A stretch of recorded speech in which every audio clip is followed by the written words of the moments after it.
So if this rocket launch or landing is successful, what could that mean for the future of space exploration? We spoke with Ryan Faith. He's the Defense and National Security Editor of Vice News, an international news organization. The big objective is to sort of start making the rocket parts reusable, because space is very difficult, so all of the equipment is very expensive. But if you throw a rocket after every launch, it makes it even more impractical and more expensive. So they're trying to get around that by making something reusable, kind of like the space shuttle was. And let's talk about that, because SpaceX is trying to position itself as a cost-effective solution in space. It's already said that it is doing things cheaper, it's a leaner company. What do you make of the financial argument that SpaceX is making? Well, space economics is really tricky because most of the launch costs right now are exorbitant. I mean, they're slowly getting cheaper, but even the cheapest providers right now are about $2,000 per pound to get something into orbit. And so, if you think of anything you want to send, $2,000 is a lot. And they certainly want to get cheaper, but there's only a little bit of benefit in being a little bit cheaper for the really sort of big, exciting economic and industrial things to take off, like having factories or something like that, is you need to get down to like maybe $20 or $100 a pound or something in that range.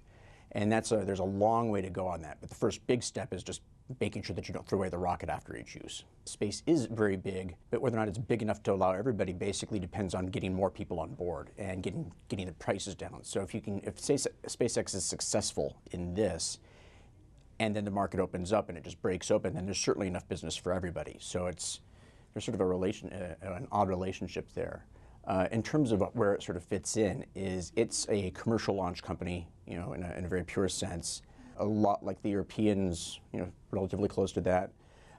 Most launch markets are pretty closed because they're mostly government launches, and the U.S. government's going to rely on U.S. rockets, and the Russian government's not going to send.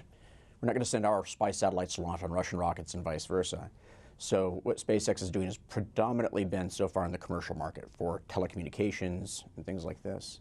But I think when you mentioned a lot of these big long-term sort of visionary projects, and this reusability challenge is what they need to figure out how to do to make any of those actionable.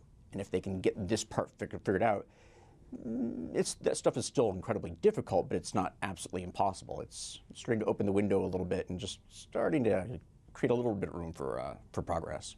So how closely are other countries, other agencies watching what SpaceX is doing? Do they consider it competition?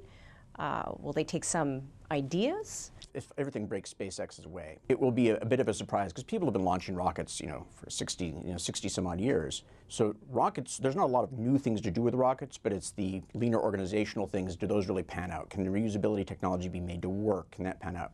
And once it's been proven successful once people know it can be done, then you're going to see a lot of pretty aggressive adoption in a lot of places. They're sort of trying to see if the path that SpaceX is cutting is somewhere they want to go, or if it's just going to lead into a wall. And once they figured out where SpaceX has ended up after it's doing all of its path breaking, then they'll make a lot of decisions on that.